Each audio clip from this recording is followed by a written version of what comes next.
শিক্ষা দিয়েছেন যে মানুষের পেট থেকে বের হলে সেটা মানুষ হয়, কিন্তু গুণগত মানুষ হয় না, ঠিক কিনা? মানুষের মতো মানুষ হয়।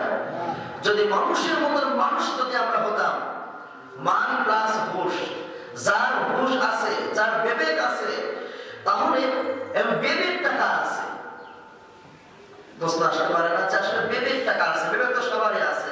যদি তা না হবে, সামান্য যে কোনো কিছুর কারণে নিজে একটু ইনসাল্টিং ফিল হলেই আমরা হিট করে বসি, ঝামেলা করে বসি, তার মানে বিবেকটা আসে। আসলে মান প্লাস হুশ মানুষ, যার হুশ আছে সে হচ্ছে মানুষ।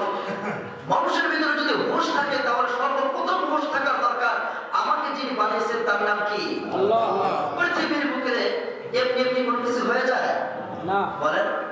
কোনো কিছু এমনি এমনি হয়ে যায় না। তাহলে যদি আমি যদি একটু চিন্তা করতাম যে আমাকে যিনি বানিয়েছেন, আমি এমনি এমনি তো হই নাই, যিনি আমাকে বানিয়েছেন তিনি একজন থাকতে পারেন, আর তিনি যদি আমাকে খাবার দেন, তিনি যদি আমাকে বাঁচিয়ে রাখেন, তিনি যদি আমাদেরকে সকল নিয়ামত গুলা যদি তিনি দেন, তাহলে তার তো কিছু শর্ত থাকার দরকার, ঠিক না?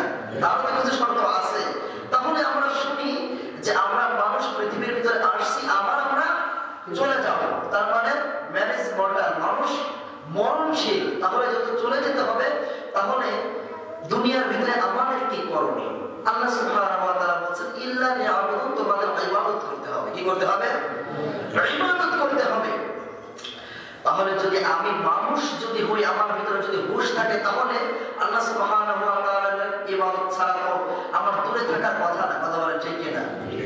তার মানে মনুষ্যত্ব যেখানে দেখানোর দরকার, যে মনুষ্যত্বটা সবচেয়ে বেশি দরকার, আল্লাহকে আল্লাহ বলে মানা, তার কাজ করা, রাসূলকে রাসূল বলে মানা, সেই নবীর আদর্শ মেনে নেওয়া, যদি এটা যদি মেনে নিতে পারতাম, তাহলে আমার ভিতরে সবচেয়ে বেশি মনুষ্যত্ব থাকতো, কথা বলেন, ঠিক কি না?